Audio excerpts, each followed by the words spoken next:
Hello, I'm Nick Offerman, white male translator for Gaslit Nation. To sum up this week's episode, kleptocracy anywhere is kleptocracy everywhere, and this is a transnational crime syndicate masquerading as a government. Thanks for listening.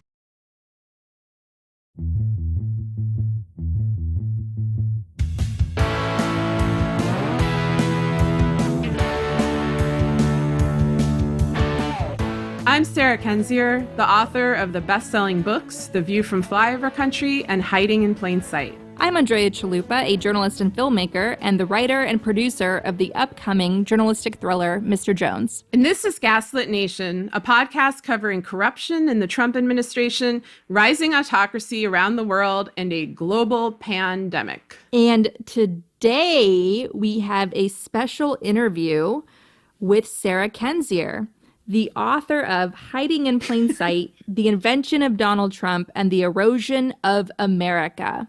Welcome to Gaslit Nation, Sarah. Oh, thank you. Thank you so much for having me. I should say that to explain the situation. Do you listen to the podcast? Are you a fan? Yes, I've heard it's excellent. Two incredibly attractive hosts. Of unusual genius, yeah.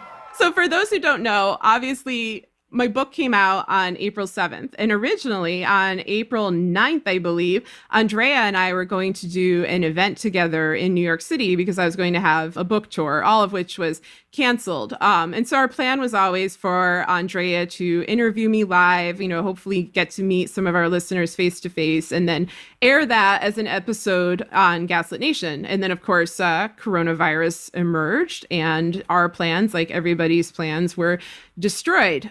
So we are doing it the old-fashioned Gaslit Nation way. Andrea is going to ask me some questions, and then I will be answering your questions that you've been submitting to us online. Yes, it's going to be a fun free-for-all of questions starting now. Okay, Sarah. So Sarah Kendzior, American bard, blues singer. Welcome. Let's get going now. So I'm going to be reading off of the questions that you provided me for this interview. I'm just kidding. Sorry, I'll stop. Okay, let's cut to the chase here. So you wrote this book. That's a huge achievement. I mean, you know all this stuff because I tell you. It outlines...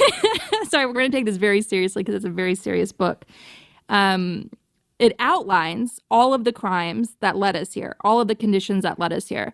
What's unique about this compared to your other book that outlined the social inequalities that led to a fake populist like Trump, all the deep unhealed pain and rifts and the deepening income inequality in America, and putting a face to that and showing not only the workers that are impacted, the so-called essential workers that were always essential workers, whether there's a pandemic or not, and also the new face of poverty, which is what we would normally consider to be white collar, let's say, and also white people, and industries where poverty is more easier to hide because it's become more acceptable. When I'm talking about adjunct professors living in their car, adjunct professors, as some reports have shown, turning to prostitution to help pay their bills, people being pushed out of academia generally, and also being pushed out of media. And what that new face of poverty, of people that never imagine themselves of ever being a statistic, what that looks like. You cover that in your first book, The View from Flyover Country. And also you touch on it again in Hiding in Plain Sight, because it's all part of the perfect storm that gave us Donald Trump and authoritarianism. It's that deep wound of pain that the fake populists, the wannabe autocrats, take advantage of. So why don't we start there? Yeah, absolutely. In some senses, Hiding in Plain Sight is a continuation of The View from Flyover Country because it does touch on these same themes of opportunity hoarding by elites, the loss of trust in institutions, a merited loss of trust in institutions. But it's more of a history chronologically laid out of the last 40 years. And because I know that my work can be intense and overwhelming, I structured each chapter around a particular decade or a particular part of a decade, and it can stand on its own. Like you can take a break, you can go get a drink or do whatever you need to do to get you through the book. But one of the things, that I've been saying this whole time, including before Trump took office, is that Trump is the culmination of broader social and political and economic trends. His rise to power wasn't something that happened instantaneously. It was made possible by the internal collapse of the US combined with external forces from abroad, combined with Trump's own ambition. And so, yes, the industries of power, the ones that tend to control things like the path to the presidency, have also changed dramatically in the last 20 years, but I think as kind of a continuation of, really policies that have been around since you and I were born during the Reagan era. But what you mentioned, academia, journalism, I would also add, policy, politics, the entertainment industry, all these industries that are avenues of power have become increasingly dominated by nepotistic elites, and pathways of nepotism and people inserting their children into positions of power, and purchased merit, needing to have a fancy, expensive degree from a school like Harvard, being able to do things like unpaid internships, unpaid work, low paid work in very expensive cities. All of this created the conditions for not just Trump to rise, but his heirs, Ivanka and Jared, and, our generation's culture of nepotistic elites to rise to power in the White House. That's the system that they've constructed. You see it mirrored throughout the world. You see it in Russia, you see it in the UK. I get emails and tweets from people in so many different countries who are basically saying, your system is identical to ours. We are also priced out of opportunities. We are also suffering seemingly indefinitely in our countries with our government and our officials paying no real mind to the structural barriers to just survival. And that's certainly clear during the coronavirus crisis. So yeah, this is a book that some people are like, oh, it's a book about Trump. But as you know, it's not exactly. It's a book about America. And Trump, despite being an anti-American president, is in many ways a quintessentially American phenomenon. Yeah, no, if there was a time capsule of this moment, sort of like a fruit basket that we could give future historians to be like, we're sorry, this should go into that gift basket to future historians. Like the hiding in plain sight should most definitely go into the time capsule for this moment, this dangerous crossroads of history that we're currently living, because it so perfectly summarizes through these specific faces and stories all woven together, how we got here and what's going to happen to us if we don't stop it. And it's so clear. And I have to point out that your book, action-packed as it is, the pages and pages of notes and footnotes that you provide of this deeply researched, essential reading book, it's only 220 pages, which I love, by the way. I hate how agents and publishers think that you get more bang for your buck the more words that you provide. That's simply not true. It's because you're such a powerful storyteller. You're such a powerful writer. You have this great economy with words where you can say so much in just a few paragraphs, and it just punches you in the gut. So that's why I think your book on a practical level is so valuable, because it packs it all in a heartbreaking, engaging way. And it's a quick read. I read it in 2 days, which is really fast for me because I'm a bit of a slow reader. I think anybody who is on the fence and thinks that the authoritarian lens that we use to understand where we are is shocking. It's so dark. It must not be true. We're conspiracy theorists. How can any of this be true? Even though it's played out again and again in countries around the world, around history, it's just the same playbook.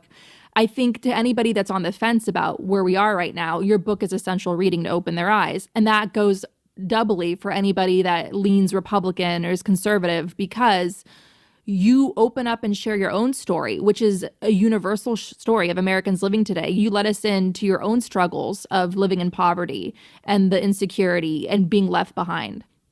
Yeah, absolutely.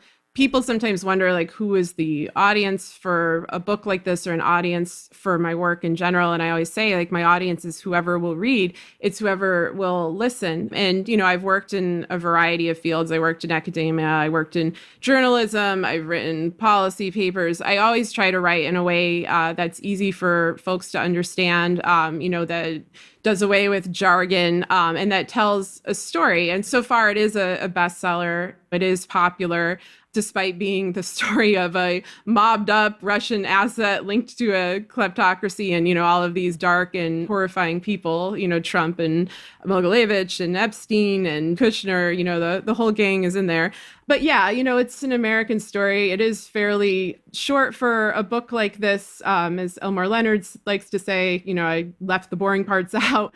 One of the things I think is most frightening about the book is actually the endnote section, because it is incredibly lengthy. I didn't arrive at the conclusions in Hiding in Plain Sight alone. It required an incredible amount of research, of archival material going back, sometimes before the 1970s, but basically from the 1970s up until the present moment. A lot of it focusing on the crimes and illicit dealings of people like Trump and the criminal circles in which he was involved. And this is the thing that, of course, frustrated me in real time from 2015 onward, when he announced his campaign. And I would bring up things. I would bring up his ties to Russia. I would bring up his history of bankruptcy. I would bring up his history of sexual assault. I would bring up the 13-year-old girl who accused him of rape. And people would say, this is crazy. Like, you're making things up. Where are you getting this information from? And I'd be like, I'm getting it from you, from your publication, back when you actually did journalism.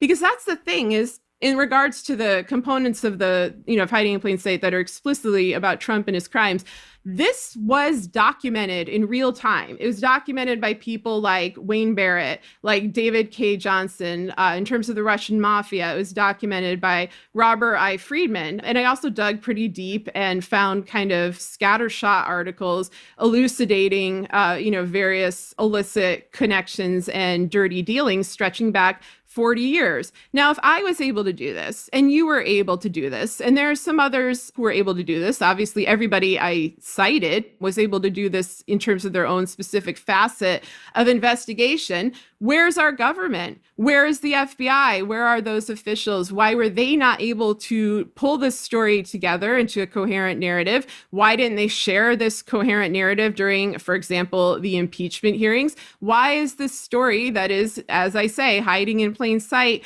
still being buried? I'm glad my book exists. There were many moments during the time I wrote it, which is really the first half of 2019, where I wondered if it would actually come out. And there are a variety of reasons for that. Some of that was just the general political chaos that we were living in. There's a line in the last chapter of the book where I said we still had freedom to travel, and there is so much to see. And my editor was like, those tenses don't match. And I said, just trust me on this. By April 2020, it's going to make sense. And I'm not saying I knew coronavirus specifically was coming in advance, but I had the feeling that by April 2020, we will have lost our freedom of mobility. We will have lost quite a lot of freedoms, and we would be living in a much more consolidated autocracy. And I had reasonable beliefs to back that up. Having just lived through the government shutdown in early 2019, I saw how far this could go. That was followed by the appointment of Bill Barr. That was followed by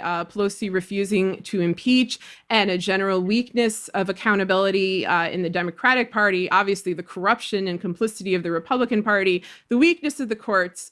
So yeah, I was worried about that. I was worried about the fact that in the book, I describe, these prior authors who investigated some of the same things that I investigate in this book. During 2015 and 2016, when Trump was running for office, these authors were censored. I described, for example, David K. Johnson, who's written multiple Trump biographies, discussing his censorship. Wayne Barrett discussing his censorship. Harry Hurt III, who wrote a incredibly damning book about Trump in 1993. That book was pulled from the shelves by Trump's goon squad, and he had to publish it on Kindle as a Kindle book because he felt this pressing need to get the truth out there. And so all of these sources are in there. They're in my book. The court documents from the Epstein-related preteen rape allegation are in my book. All the stuff that people don't want to talk about, the names that folks won't say on TV, like Semyon Mogilevich, they're in my book. And so I was like, well, there's no way in hell this is going to make it out. There's no way in hell this thing is going to, actually make it to publication. And there were some, internal battles, some rephrasing of things. And obviously I'm nervous on a personal safety level that I've written this and it's in the public domain and it is a bestseller, but I don't know what that's all going to mean. This is a book that, frankly, Congress should read. Our elected officials should read it. I suspect they already know this story. I don't know how you can be in a position of authority in American political life and not already know the things that I've laid out in here, in part because you and I and so many others have been very loud about bringing Trump's long history of criminality to light, but also it's literally their job to know that. And so some of the mystery surrounding this is, you can't keep feigning ignorance forever. You can't say you didn't know or that you were deceived again. Like, we're now 4 years into this administration. I've now created a very readable, accessible literary guide for everybody who would like to see justice and accountability back in American life. I'm really hoping somebody does something with it. Right, exactly. I mean, the information is out there already. It's always been out there. And that's what's so disturbing. It's like your book says, hiding in plain sight. So George Orwell, who I compared you to in the last time you and I sat down for an interview, saw himself as a pamphleteer. He was a pamphleteer, which was popular in his day. It was like blogging before there was blogging. You'd write up a pamphlet with all your political views, speaking truth to power, and you'd distribute it. And that's how Orwell saw himself. And so that's why your concise, action-packed book, a very tight read. I just think of Orwell again. It's like you're a pamphleteer. It's like you're like, here are all the connections. Here is the giant web of corruption. Here are how the elites across industries were complicit in bringing us to this breaking point. This is how they cashed in on it. And here you go. It's all neatly tied up for you. It's really a document for congressional hearings if our representatives were brave enough to call them. So back to the personal angle, which is different from your last book. It has a memoir thread to it. You show a lot of restraint there. You're not like navel gazing by any means. So you open up into your own story by giving us a bit of a biography of Missouri, the state that you call home. So why is Missouri essential to this story of American democracy being hijacked? Yeah, that's the first, main chapter of the book. It's called The Bellwether of American Decline. And it is a capsule history of Missouri, but in that respect, it's a capsule history of the United States because Missouri always has been a bellwether for the United States. It was the state that was most reliably predicting who would be the president. You could always look at Missouri and kind of know where general American political trends would go, where cultural trends would go. It's the home of so many people, who are seminal figures in American life and just imagining the idea of America. People like Walt Disney or Mark Twain or Chuck Berry, they came from Missouri. Like, America is in a sense a Missouri invention. And of course, Missouri is a crossroads, like an angry, bitter, divisive crossroads and a deeply corrupt one these days. It's where North meets South. It's where East meets West. It was a focal point of the Civil War. The thing, though, most kind of, like powerful institutes or elite organizations, they ignore Missouri. Like, this is an irrelevant history to them. Like, life begins and ends in New York, DC, San Francisco. They see Missouri as inconsequential. But one of the reasons for that is that Missouri, for the last 50 or so years, but in particular since 2008, was the bellwether of extremely negative conditions of American life, of dark money unfettered in elections, of deep corruption, of fractious, hyper-partisan movements, the Tea Party in particular. But it was also, a civil rights landmark spot Ferguson began in Missouri. And of course, deep economic decline, a recession that was really a restructuring that, is exemplified by life in Missouri as well. And so I think because I live here, I have a particular perspective. I'm working outside of the mainstream media. In later chapters, I describe this very insular network in New York media, a network where PR and quote unquote journalism and politics and organized crime are deeply intersected. And I think it's fortunate that I don't live there. And so I kind of am, a complete outsider in that respect. I could look upon that culture as an anthropologist, which I am by training. That's what my PhD was in.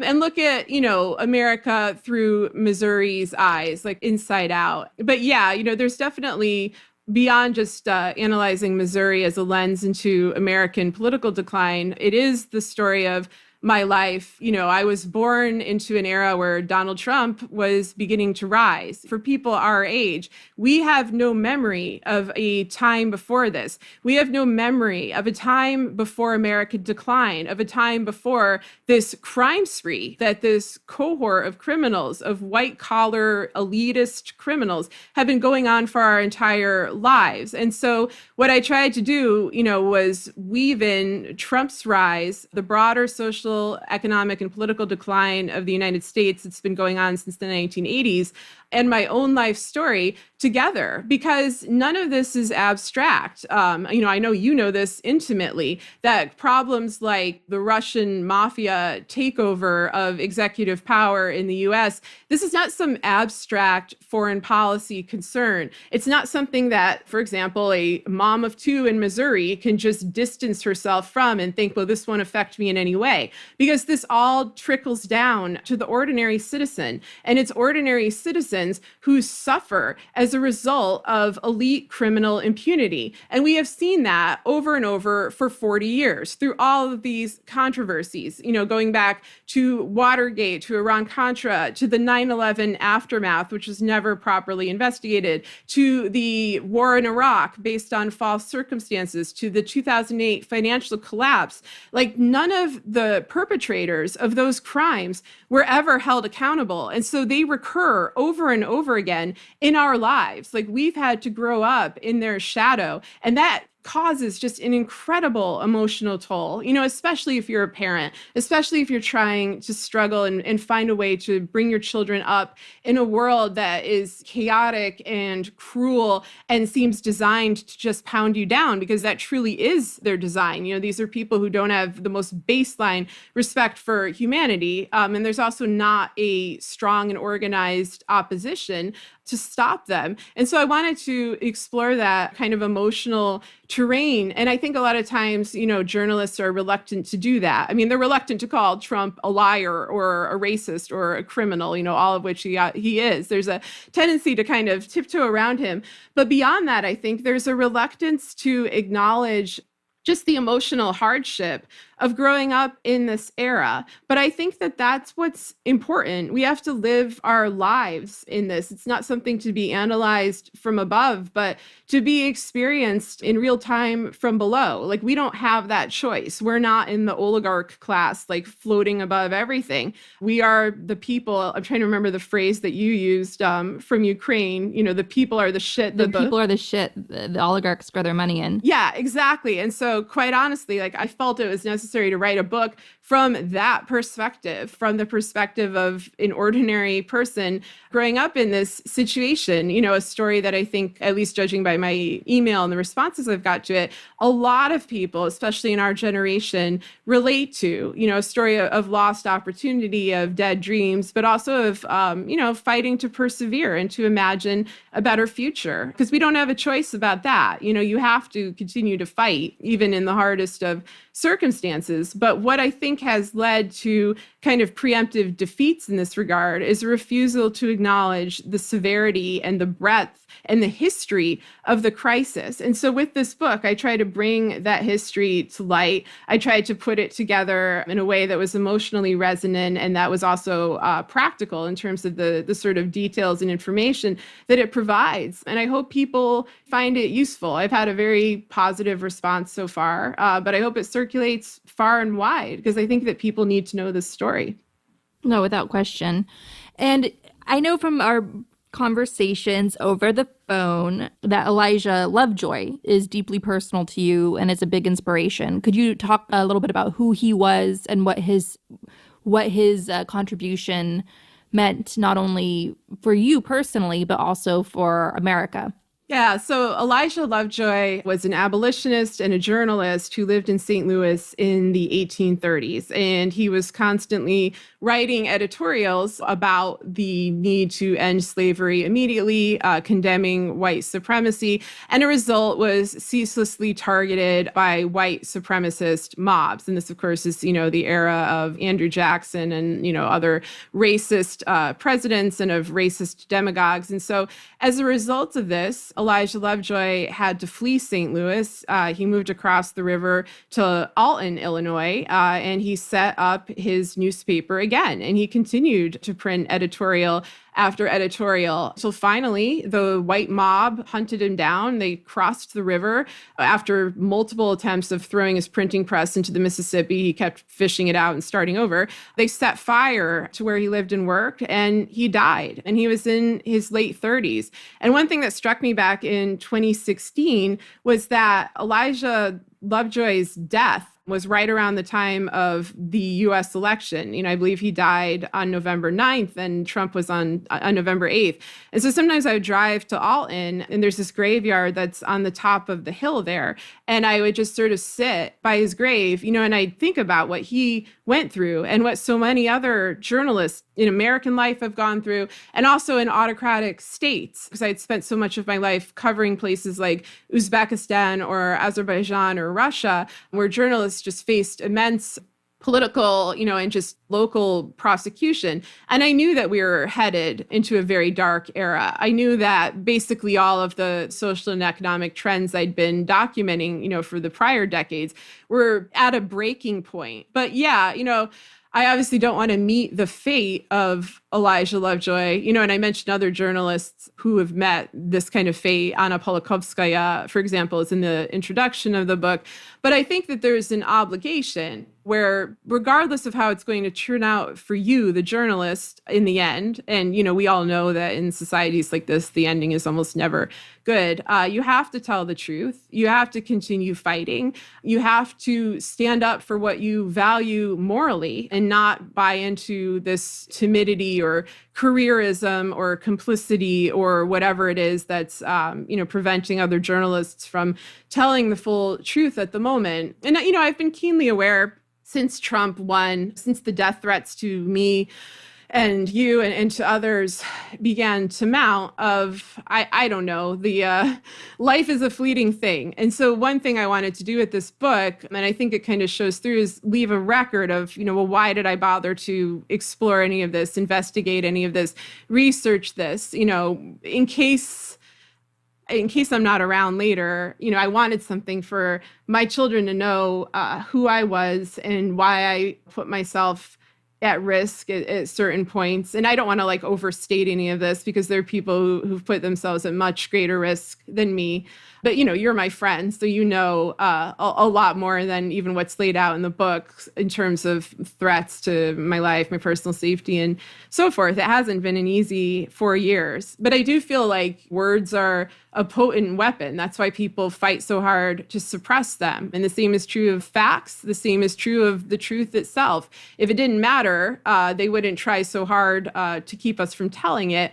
And so, that's what I resolved to do. And, I don't want to compare myself to Elijah Lovejoy or to people who met a very tragic end or just more time-tested writers than I am. But I admire figures like that. I admire people who are willing to risk their lives for the truth and for the greater good. And one thing to remember about Elijah Lovejoy is that even though he died in his late 30s, plenty of people went on to read him, including Abraham Lincoln, on whom his works and his thoughts were very influential. And so there is always, a benefit in telling the truth. You might not live to see it, but, eventually that benefit will be there for future generations. Yeah, that was what was so, for me personally, heartbreaking to read in your book, was the thread throughout. This was very clearly a book written by somebody who knew that they were taking great personal risk to put all this information out there. And the theme throughout, the sort of underlying dark current throughout, is examples of people that came before you, many examples, including people that wrote about the Russian mafia and so forth. All the examples that you give of all this stunning information, and the source is a journalist, a writer who's taken from us too soon. And that's the theme throughout. So it's very clear that this is a book written by somebody who clearly recognizes the great personal risk she is taking by even putting this information out there. And that's again and again and again the theme throughout. And so that for me was very difficult as your friend. Even though we do the show every week, it's so heartbreaking to read. Like you said, when you have so many healthcare workers working on the front lines right now and at great personal risk and needlessly dying, and their families being put at risk because they're trying to keep us all safe right now. It's not, I don't want to, like you said, overblow the risk you're taking, but it is something that you just live with. You make the decision at one point, as I know you did. You just set your convictions firm in the ground, and you stand in your truth, and you know that ultimately, in some way, shape, or form, maybe you won't be around to see it, but the truth will ultimately protect you, because the truth cannot be killed. And so that was hard for me, because I know that on such a deep level with you. And so as a friend, it was heartbreaking. It was like the part where I wanted to cry in the book. And then as somebody that appreciates good writing, I have to say, it's like a literary critique or whatever, it was beautifully done, because it's a dark undercurrent throughout. And you understand that you're holding in your hand decades of research, decades of evidence collected by so many great people that came before you that risked it all to get us this truth. And how dare Jeff Zucker and CNN not make this the center of their coverage instead of Trump's reality show of terror, instead of Trump's cat laser pointer. So I just think your book is so essential for all those reasons. Thank you. So let's go into the crimes themselves. So Jeffrey Epstein, that is your chapter 3 on Jeffrey Epstein and his pedophile network with powerful people. That is just that entire chapter 3. If we had the rights, I would love to just run your entire chapter 3 as an episode of Gaslit Nation, because it is the most damning chapter in a book of damning chapters. And I know that you were working on the Epstein research when all of that was coming out, but you were screaming to the high heavens about Ghislaine or whatever Maxwell, her Mossad spy father, Robert Maxwell, and Epstein long before this was front page news. You sounded like so in the weeds on Epstein for so long, and then finally got vindicated thanks to the brilliant reporting coming out of the Miami Herald. So could you talk a little bit about working on the Epstein chapters as that news was so fresh and breaking? Yeah, that was the most difficult chapter to write. As I've always said, this is a transnational crime syndicate masquerading as a government, and it's never been as simple as just Putin or the Kremlin hijacked our electoral system. It's always been a vast international network full of the absolute worst kind of people, riddled with the mafia, with spies, with sex traffickers, drug traffickers, and pedophiles. That is an enormous part of the Trump world, going from Roy Cohn, through multiple other contacts who I list in the book, up to Epstein. And I do think that Epstein is a key player in this network and in this operation, and that one of the reasons Trump has not been deposed and the people around him have not been indicted is because of the kind of blackmail and, the general network of connections that Epstein has. So yeah, I started writing this on Epstein in, early 2019. I had been researching him for several years. Julie K. Brown at the Miami Herald began publishing her exposés about him in late 2018, and I'm profoundly grateful she did that. What that did ultimately was kind of force the court cases back into existence. Women began to come forward when they saw other victims of Epstein and of Ghislaine Maxwell and of their sex trafficking operation network. And so a lot of powerful people by mid-2019 looked like they may be facing trouble, including Alan Dershowitz and Prince Andrew and potentially Trump. And when I started writing this chapter, Epstein had not been arrested. He had not, as they say, committed suicide. I do not believe for a minute that he committed suicide. And there was kind of, a little bit of confusion on the editorial end of like, well, why is this so important? I mean, obviously there's a tie to Trump because in 1994, Trump allegedly raped a 13-year-old girl that was procured for him by Epstein and Ghislaine Maxwell. And then when she grew up, she went on to sue him. And there are multiple court documents about this. These documents were around in 2016, but no one would cover them until like 1 week before the election. The victim was going to hold a press conference. Her lawyer was Lisa Bloom, whose own role in this sort of Me Too situation is ambiguous, given her initial sympathies to Harvey Weinstein. Nonetheless, she was her lawyer. They're going to have this press conference, and they were both threatened, the victim and Bloom. And then it just disappeared. And one thing that was amazing was the utter refusal of the media to cover it, even though the Access Hollywood video had kind of opened up this door to the history of Trump's sexual assault. And even though Epstein himself, the web of connections he had, it was yet another very alarming aspect of Trump's circle of criminal ties. Like first you have his ties to the Kremlin and to all of these oligarchs, but through Epstein, you have yet another connection to the head of the Russian mafia, Semyon Mogilevich, who I lay this out in the book.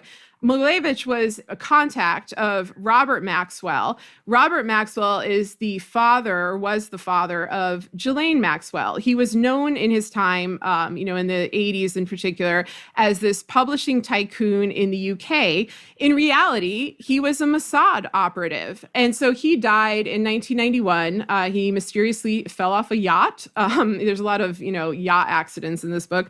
He was given this elaborate state funeral in Israel. So none of this is like a conspiracy theory or a mystery. Like that's who Robert Maxwell was. He worked for Mossad. And so after his death, his daughter, Ghislaine, at some point in the early 90s, hooked up with Jeffrey Epstein, who in the book, I describe how he came into prominence, which is through the family of Bill Barr. Bill Barr's father hired Epstein to teach at Dalton, even though Epstein was 20 years old and didn't have a college degree. Meanwhile, Bill Barr... And Dalton is a fancy high school in New York for the elite. Yeah, girls' high school, fancy girls' high school. And so Epstein, of course, was accused of, having...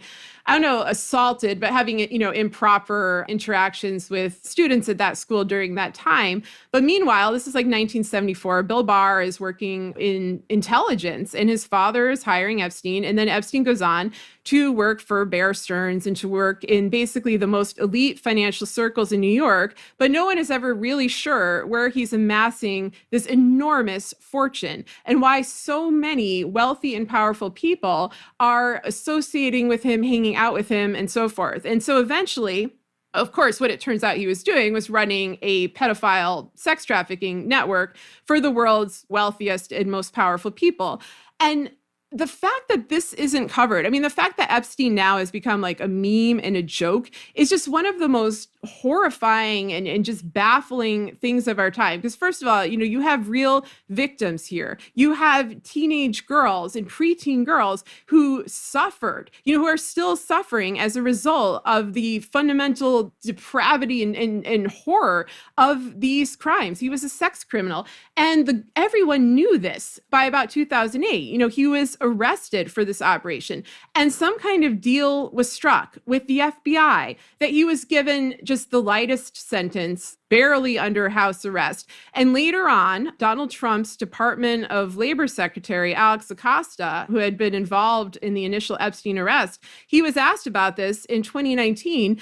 And he was told, he had to be hands off because Epstein belonged to intelligence. And he never specified whose intelligence. And I think that that's the question. Like, if Robert Maxwell was working for Mossad and was connected to the Russian mafia and connected to other unsavory characters, another one who pops up is Adnan Khashoggi, the uncle of Jamal Khashoggi, the murdered Washington Post journalist. Adnan Khashoggi was involved in Iran-Contra. He was an arms trader. You get Bill Barr again as the Iran-Contra cleanup guy. It's like, it's absolutely crazy. It's the same names over and over again, this tight circle of criminal elites that seemed to really kind of congeal in the late 80s.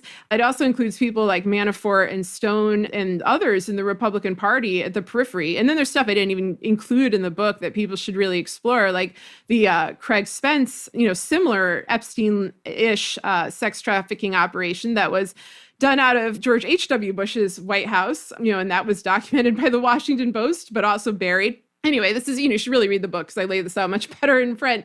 But my point is that, you have this enormous group of complicit actors working to basically infiltrate governments at the highest level, possessing an enormous amount of blackmail and no resolution, no clarity. Like, I don't know what ultimately happened to Epstein in that prison cell. I do know that all of these people wanted this story buried as much as it could be buried, and that if it were to go to court, it would reappear again. And a lot of secrets about the most powerful and elite people, including Donald Trump, would be revealed. And so I don't know what happened to him, but I know that they needed, at the least, everyone to believe that Epstein was dead, and he, for all we know, there isn't really debate as to whether he died. It's a debate as to the manner of death. I mean, to be honest, I have questions about the whole situation. But what happened is, the point is that when he was proclaimed dead, the court cases went away. And when the court cases went away,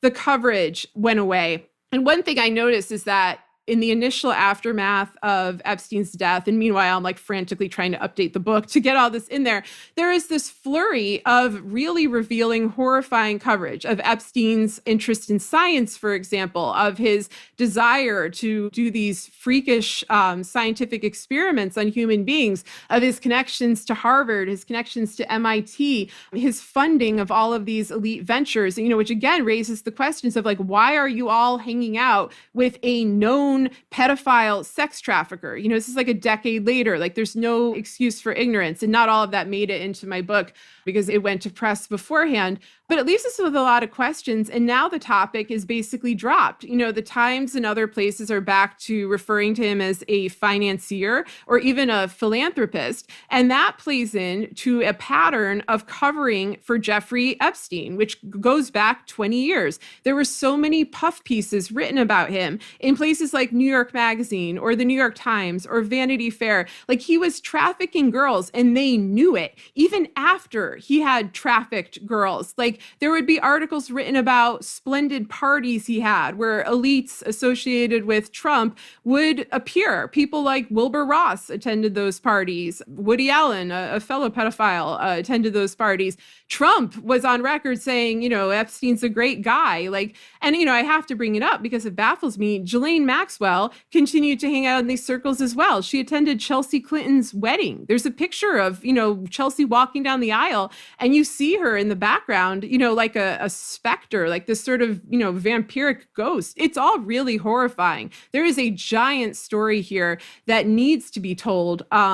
And I don't have faith it will, because people are too afraid to even ask these questions. And honestly, I feel like it's a miracle that my abbreviated exploration of this subject even got into print. And I do think it's contributing to the reluctance of some people who themselves are tied to others who are tied to the Epstein-Maxwell operation to talk about this book at all. Why do you think that there's just this shallow treatment of him that gets repeated over and over again in the press?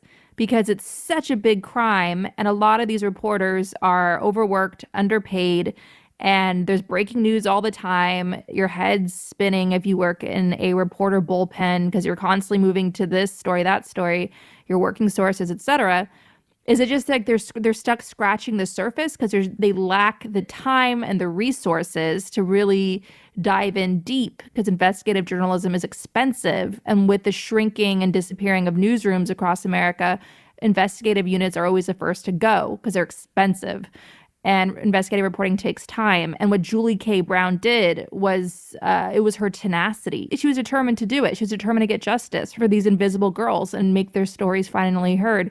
And God bless her for doing that. And we're all better for it. Do you think it's just where we are right now, the state of media, that this is happening?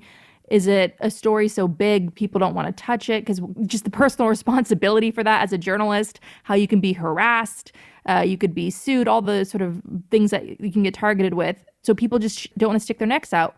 Or is there something darker where the powers that be at the top of the food chain of these media companies just know that you don't touch it? Because like you said, Ghislaine Maxwell was at Chelsea Clinton's wedding. So what do you think it is?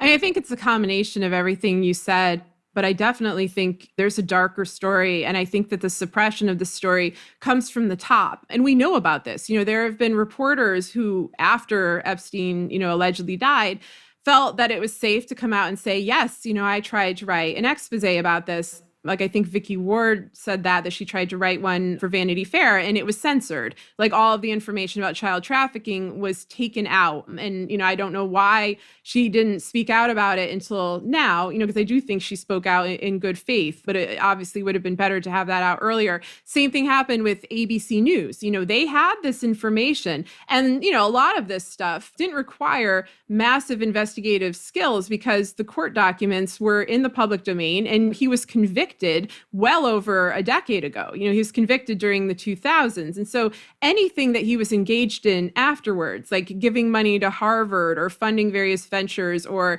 hanging out at parties or social establishments, like, there was already the proof. He wasn't a rumored sex trafficker. He was a convicted one. And his ties to all of these powerful individuals, those weren't rumored. He was in photographs. I mean, in many ways, I think they used the media, much like Trump and Stone and all these others do, as a sort of a public blackmail. Like, you'd see them hovering in the shadows. And, on one hand, they were watching the rich and powerful. But on the other hand, many people were watching the pictures of them with the rich and powerful. We saw this with Michael Bloomberg as well. But there is something very dark here. Like, there's something so immoral and so just, it's so vile. Like, I don't have words for it. I felt sick when I was writing that chapter. I felt sick when I was doing the research because this network is so powerful and it's so insular and it's been so effective at maintaining political control. Now we see it's infiltrated governments throughout the West. People associated are really, they've got their hooks in everywhere. And so it leaves you with a sort of sense of powerlessness as a citizen. This is obviously something bigger than a, I guess, run-of-the-mill pedophile sex trafficking operation. This is something that is directly connected to the most powerful people in the world. There are many allegations that Epstein had girls killed, or that Maxwell did. There was one of those allegations referred to Trump, that, he ordered a 12-year-old, a witness to this, to be killed. So it's incredibly frightening. And it's traumatic to read about, if you have any conscience whatsoever. It's sickening. And we all kind of went through that when we were covering Me Too. Every day we would wake up to the story of another well-known figure revealed as a sexual predator, a sexual assaulter. It's a lot to take in psychologically, but I think that there is an incentive at the top rungs of media, not so much on the individual reporter level, but at the CEO level, to suppress all of this, both in order to maintain their access to the rich and powerful, but also because, as I describe in the book, media became the playground of the rich and powerful. The people who are covering these stories are often the sons and daughters of other media and political elites. Like the New York Times itself is an amazing example of this. And that's why you get puff pieces about people like Ivanka and Jared, where they're just presented as normal figures in a White House and not as obviously a kleptocratic dynasty with mafia ties. I mean, that's what they are. And I think that same mentality kind of extended to Epstein. They were like, oh, but I went to a party with him, or, oh, he's friends with my friend. And there are discussions. I cite a Daily Beast article, I think it was written in like 2011, about these New York journalists and political elites having a party with Epstein to celebrate his release after they knew he'd been trafficking children. And they brought their own children to this party and they laughed about it and they laughed at the victims. And, Ghislaine Maxwell was quoted as just saying, these girls are trash, like no one cares about them. And I think that mentality, particularly among a certain kind of white, rich man in media, is pretty rampant. They really do view them as trash. I think they may view most Americans as trash, most victims of the Trump administration and of these elite mafia syndicates posing as governments, posing as corporations, as trash. Like that level of exploitation, of total dismissal of the humanity of so many people. I mean, that is one of the greatest crises we face as Americans. It's this utter lack of empathy, this utter lack of concern for justice. And so it doesn't even occur to them that this is something that should be covered not just on a political or a national security level, but on a human level, because there are real victims here. And, you know, Ghislaine Maxwell is still running around. God only knows what she's doing. I don't think that this operation stopped. I think it just, mutated into different manifestations. And we know that it has its hooks in our government. And they just won't go there. And if there's a fear factor involved here, like that, I understand. The threats, the kind of terror that could strike at your heart when you read this, especially when you read these testimonies, it's genuinely frightening. So I have sympathy there. But at a point, it's like, what are you giving up by not telling this story? Like, what are you giving up by not respecting these victims and trying to help them? Like, I feel like we could all be victims on a broader scale of these criminal, powerful, elite entities. And so it's not just our moral duty to try to expose them and fight them, but it's in the interest of our self-preservation. And I guess that's the angle where which baffles me with the media, because I would think that they would know this is a criminal regime that's also an aspiring autocracy. They do not like journalists. They persecute journalists. You know, Ronan Farrow, for example, discussed this in great detail. It would be in their own interest to try to fight back, yet they don't. They're frequently silenced, or they silence themselves. One thing that you point out again and again is that all of this information that you painstakingly detail in your book, it's juicy. It's juicy. It's the kind of stuff that, you know, as you see with Rachel Maddow being a ratings machine now because she's one of the few that will go after this stuff to a certain degree. You kind of wonder, why aren't the cable networks jumping all over this, given how much material there is there, and how, like you said, it's in their own financial interest? Because if they actually covered what's in your book and gave it airtime, that would be a ratings bonanza. Yeah, that's been something that's been disturbing me since Trump launched his campaign. Because, as you and I both know, he did all of this, as I say, in plain sight. Like when you were looking, for example, at Trump's connections to Russia, you didn't need to look very far, because he would sit at a press conference and be like, Russia, get me Hillary Clinton's emails. It was like he was begging the world to look at these criminal connections and to, actually find out what they are, and then see, well, what are you going to do about it? He gets off on that. He gets off on the challenge. But that makes it easier, in a sense, for any kind of investigative reporter who wants to go down the road of, looking at Trump and his cohorts' criminal connections and their ties to Russia, ties to Epstein, and so forth. It was amply documented by Spy Magazine. I talk about them quite a bit, by Wayne Barrett. And yeah, they refused to do it. And we know a little bit about their operation. Michael Cohen confessed to threatening, at least 500 people on behalf of Donald Trump. They also have this system of NDAs, of blackmail, of bribery. You and I have gotten a number of death threats for our work. There are propaganda farms that will put out, stories to try to smear or destroy the careers of different journalists. I think what kind of journalist you are and what your ultimate ambition is makes you more or less susceptible to their tactics. Like if you're a careerist, if your goal is to just ascend a traditional ladder and you're not that concerned with like the quality of your work, then you're a great target. You're a great mark for the Trump machine, because your goal is to just get front page bylines. It doesn't matter if the story under the byline is accurate. It doesn't matter if the story is detrimental to democracy. You just need to have your name there. You need to continue to ascend that ladder, get, whatever kind of institutional approval you want. Like if you have kind of a conformist mindset, then they will use you. They will manipulate you. And I think they're good at spotting people like that.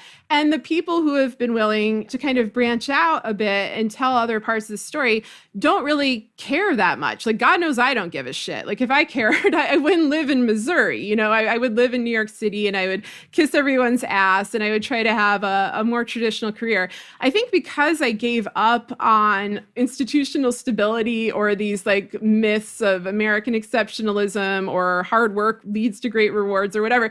Like, I don't know. I've never been that interested in that system. Like, I'm somebody who, I studied Uzbekistan for a long time. You don't study Uzbekistan if your goal is like mainstream success. So the position I'm in is very strange because it actually prepared me very well for the mainstream success that I had. But anyway, my point here is that if you're interested in the truth, then you both have a large number of resources at your disposal because this is a criminal operation that operates in plain sight. They leave clues wherever they go. They confess their crimes regularly. But what you lack is an outlet that is willing to let you say it to the broader American public. And this is where social media is interesting because it's allowed us to circumvent this kind of gatekeeping, this kind of self-censorship, and so forth. You and I were able to just set up our own podcast and set up our own show where we say like whatever the hell we want. We say things that are true and factual. Obviously, we're not, making things up, but we're not being ordered around by a CEO. We're not having to talk in sound bites. We can control our own operation. And I think that that's a good model for other people who want to go down this road. The press won't touch this, even though it is in their financial interests, their political interests, if they believe in democracy, and their moral interests. And it's deeply weird. I mean, we're on year 4 of this, where we see people still like, oh, Trump's tone was so different today. Trump's going to pivot. And I'm like, we just had impeachment hearings where, for example, he threatened to kill the U.S. ambassador to Ukraine. Like, he did it in like semi-veiled terms, but that's a huge deal. Like, the president of the United States wanted to murder, with mafia henchmen who have been indicted, the ambassador to Ukraine. And that just blows right by. And they just kind of act like, that was kind of bad. I mean, it's an enormous deal and it's the tip of a massive iceberg. And I don't know. I mean, I suspect that, these are rarefied circles. I'm not out breathing that rarefied air. So maybe, one of them will eventually just whistleblow on themselves, whistleblow on their own network or their own newspaper or whatnot. Until that day arrives, I'm not sure we'll totally understand it. But I do think some of it is just cowardice. It's this kind of cowardice, careerism, conformity, complicity. They all boil down to the same thing at one point. So what was really shocking are the details that you lay out of the accusations of Trump raping a little girl, like a 13-year-old, I believe. And you share the court filing. That case was published in the lead up to the 2016 election. And the victim didn't want to come forward at a press conference because she was getting threats. It was just sort of a case that got lost amid all these other couple dozen accusations of sexual assault and horrible behavior against women by the President of the United States that were being reported on in the lead up to 2016 and after. So could you talk a little bit about that specific accusations of child rape by Donald Trump? Yeah, I mean, in this sense, I would prefer if people read the book. Like, I was very, careful to sorry, I'm like flipping through it now, to avoid both lawsuits and any kind of inaccurate telling, both for the victim's sake and for mine. But there was a court case filed. The plaintiff was 13 years old at the time. This is very sort of, I'm looking at it now, very trigger warning. I'll read like a very small part of the book just to, stay on track here. This is from the last part of the court case. Immediately following this rape, defendant Trump threatened plaintiff that were she ever to reveal any of the details of the sexual and physical abuse of her by defendant Trump, plaintiff and her family would be physically harmed, if not killed. And then I wrote, this court document was made available to reporters multiple times during Trump's 2016 campaign. Despite Trump's long documented history of misogyny, sexual assault, and threats, the press generally avoided the Trump and Epstein allegations. And when they did cover them, they often designated them as irrelevant gossip. And so, yeah, it's a really sordid and disturbing story. There was a report in the Daily Mail eventually in like late 2016 saying that the victim had dropped her charges. I don't know about the accuracy of that because the Daily Mail is also the paper that was posting, along with the New York Post, false stories about the whereabouts of Ghislaine Maxwell. They do this kind of thing where they seem to have an enormous amount of information about the Epstein operation at their fingertips. These are outlets that are, associated with Rupert Murdoch and with other conservatives who are sympathetic to Trump. And I think that they dole out just enough to kind of distract or titillate people, to keep them from looking at the heart of the stories and never reveal the full truth, because I don't know precisely what happened to that victim. I do know that the Trump camp was very, very concerned with making sure that that story did not get attention. They were similarly vicious in suppressing the court documents about the rape, or alleged rape, I should say, of Ivana Trump, which was documented by Harry Hurt in a 1993 book. And Michael Cohen infamously threatened a journalist from the Daily Beast in 2015, when he had read about that and wanted to interview Trump about the allegations of rape. And, Cohen threatened him. He threatened to destroy him, to fuck him up, to hurt him, all this kind of stuff. And so I think, if Cohen was doing that with an old story about Ivana, and then Ivana came out and was like, oh, when I said Trump raped me, I meant it more metaphorically. Like, she said something along those lines to try to play down the accusation. You're seeing a real culture of fear. And then you're also seeing a culture of just incredible cruelty to women. And, we live in a culture that is like that. We live in a culture where victims are not believed, where survivors are not believed. And it's really just been in the last 3 years that there's been this mass movement to try to encourage people to maybe not automatically believe the victim, but stop just dismissing this out of hand and stop assuming that if it happened a long time ago and someone is making a claim about it, that it must not be true because the victim would have never kept it a secret for so long. I mean, that is typical. That is the typical story of sexual assault and rape, especially when it's done by someone who's very powerful, and especially when that powerful person then follows it up with a threat of violence if you're ever going to tell. And that was the threat that was hanging over all of the victims of the Epstein trafficking operation, and certainly over, this victim who, I guess she would have been born in about 81. She was 13 in 1994, and suing in 2016, as a grown adult. I think there's, women feel an obligation to speak out when a predator, a rapist, an assaulter ascends to that level of politics, because they know that the pain that they endured on a personal level is going to be expanded on a structural level. That's why Christine Blasey Ford came and spoke out at the Brett Kavanaugh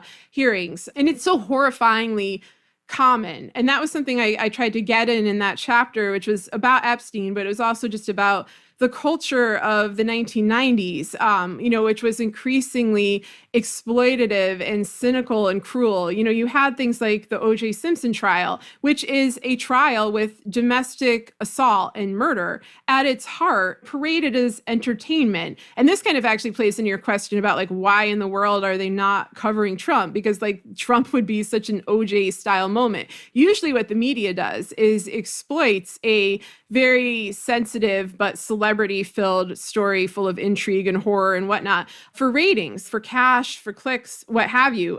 They've been quiet about this one, which isn't like them. But I still think that kind of exploitative tone to this, the kind of relish people have in the pain of young women, and of adult women who haven't understandably gotten over the pain of what happened to them when they were children or teenagers, that should never be exploited. It should be taken very seriously. And there's still an incredible reluctance to do that. Yeah, and it reminds me of this Vanity Fair report on how Ivanka Trump, her reaction to all of these accusations coming out against her father of sexual assault, her reaction was to hit them back harder. And that's such a Trumpian reaction. And that was so revealing. It was just this nugget buried deep in this Vanity Fair article that was more of I wouldn't say a fluff piece, but more of just a socialite profile of Ivanka and her sister Tiffany and their relationship and that dynamic. And here you have this really telling sign of a character, of Ivanka Trump having her father's character, of wanting to hit back against these women who all deserve to be heard. This was at the height of the Me Too movement, and Ivanka Trump going around trying to gaslight her as though she's a champion of women. So could you talk a little bit about the key point that your book makes is that, this has been decades, this crime, this hijacking of our country has been decades in the making. It's all been hiding in plain sight. And guess what? The big reveal of this book is that Ivanka and Jared are the real threat here because they're the future of this continuing. Oh, yeah. I mean, this idea that if somehow Trump is removed, things just, revert to normal it's absurd on a number of levels, in part because of the Republican Party, but also because, this is a dynastic kleptocracy in the making. And so for Trump to be able to preserve his money, his power, his immunity from prosecution, which is important, and also to preserve Ivanka and Jared and Don Jr.'s immunity from prosecution because they've been implicated in various crimes as well. They need to stay there as a family. And, there were things I found while researching this book that I didn't put in part because, they were more asides and I was just envisioning a future of lawsuits. But there are so many disturbing details about the relationship between Ivanka and Donald Trump. I mean, he had her modeling for John Casablancas for his industry when she was a teenager, and Casablancas was a known sexual predator, like a known child or teenage sexual predator. Like, why would you do that, for example? And then Trump, of course, went on to start his own alleged modeling agency, which, may have been a front for other things. And of course, we have Trump saying he wanted to date his daughter, and he has this history of, really disturbing relationships with women in general, like, oh God, to go down the road of Trump's sex life. I mean, I do quote from those who dared to tread that road where, Ivana, as part of her lawsuit, said Trump was confused about how to have sex with women. He didn't understand how to give women sexual pleasure. We had this long history of Trump being involved in sexual assault, of his multiple friendships with pedophiles, including, new ones keep popping up like George Nader. It leads in a very frightening road. I mean, at the least, I could say Trump is immensely tolerant of pedophilia and invites known pedophiles into his life and into his family's life. And so, Ivanka and Don Jr. and the rest of them grew up in a very, very corrupt environment. I don't know whether this is as true for Tiffany and, Barron. I just feel sorry for him. But, they grew up surrounded by sex traffickers, money launderers, white-collar criminals, the Russian mafia, and they were groomed to inherit those roles. And I talk a bit about, Ivanka's work on The Apprentice, where there were properties like Trump Soho that she was involved in that were just mafia fronts. They were money laundering fronts. And at that time, young Ivanka in her 20s was doing things like being brought to Russia by Felix Sater, where she sat in Putin's chair. She was nearly indicted along with Don Jr. for fraud in 2012. I go into that case quite a bit because, the players in it are the ones that are allegedly supposed to be handling the outsourced Mueller cases and other criminal cases involving New York now. So there's that whole aspect of the corrupt network of accountability. But yeah, he has been grooming her and, steering her and Jared down a very dark path. The chapter I focus on them is much more on Jared. I think that there were quite a few people who, in wanting to elevate Trump into the White House and make him the president, they wanted Jared to get in there. And principal among them is Netanyahu, who is a lifelong friend of the criminal Kushner family.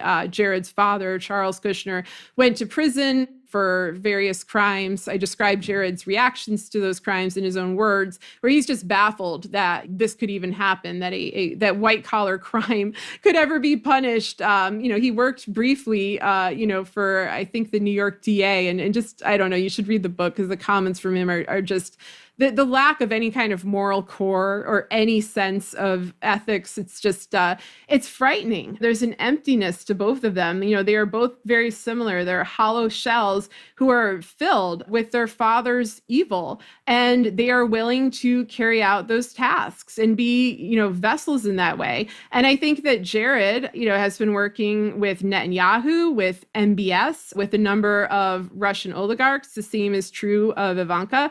Their marriage marriage and their relationship is extremely strange. They were basically set up, or at least pushed closer together, by Rupert Murdoch, who was a mentor to Jared, and Wendy Deng, Rupert Murdoch's ex-wife, who was later revealed to be a Chinese spy, according to Western intelligence. And so that's just like a very strange thing that it's the two of them. Again, this involves a yacht.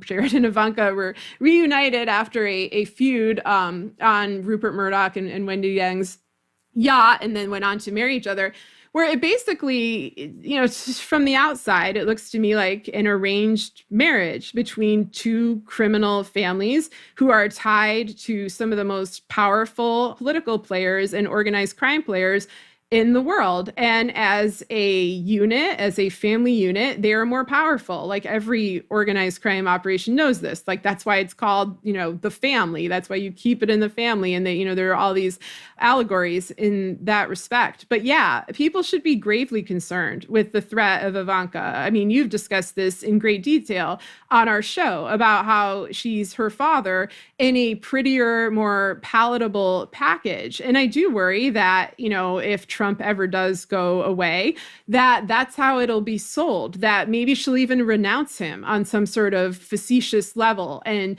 be, the calm one, the quiet one, the one who's going to, bring America back together, the first woman president. There's so many ways that she could be marketed, and the media is absolutely primed to eat this up. And along with that will be this sort of fatuous forgiveness of the culture of sexual abuse and sexual assault that is so rampant with Trump and within this administration, because there have been so many connected to Trump, accused of these various crimes, including some, who resigned earlier in the administration. And I think that she'll be the way they try to clear the slate. But what they're actually going to do is install a more rigid kleptocracy. And then the Ivanka equivalents that we see in the media or in other positions of corporate power will cheer it on, because in many ways they're similar. They recognize themselves in her. And I think, that might be one of the darkest aspects of all.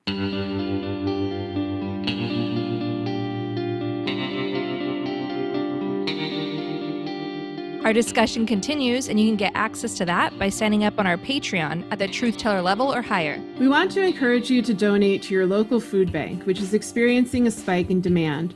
We also encourage you to donate to Direct Relief at directrelief.org, which is supplying much-needed protective gear to first responders working on the front lines in the U.S., China, and other hard-hit parts of the world. We encourage you to donate to the International Rescue Committee, a humanitarian relief organization helping refugees from Syria and refugees who are some of the most vulnerable people in the world to this pandemic.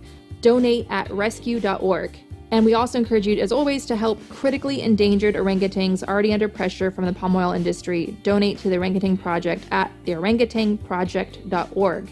Gaslit Nation is produced by Sarah Kendzior and Andrea Chalupa. If you like what we do, leave us a review on iTunes. It helps us reach more listeners. And check out our Patreon. It keeps us going. Our production managers are Nicholas Torres and Carlin Daigle.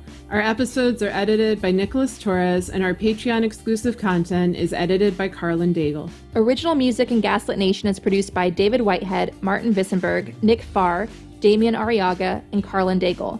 Our logo design was donated to us by Hamish Smith of the New York-based firm Order. Thank you so much, Hamish. Gaslit Nation would like to thank our supporters at the producer level on Patreon: Adam Ingersoll, Adam Levine, Alabama, Alan Liu, Angela Harvey, Ann Marshall, Brian Tahudin, Carl Hosier, Carol Golstad, Catherine Anderson Karina, Kathy Kavanaugh, C. Baker, David Porter, Diana Gallagher, D.L. Singfield, Dorothy Komarick, Doug Friedenberg, Elizabeth Dove, Eric Kaplan, Irina Guardia, Ethan Mann, Evan, Fontaine Carpenter, George Hughes, Gordon Shumway, Gustav Halsby, Jared Lombardo, Jason Benke, Jason Rita, Jeff Thompson, Jennifer Slavic, Jens Eilstrup Rasmussen. Jan Zalstrup Rasmussen, Oh, okay.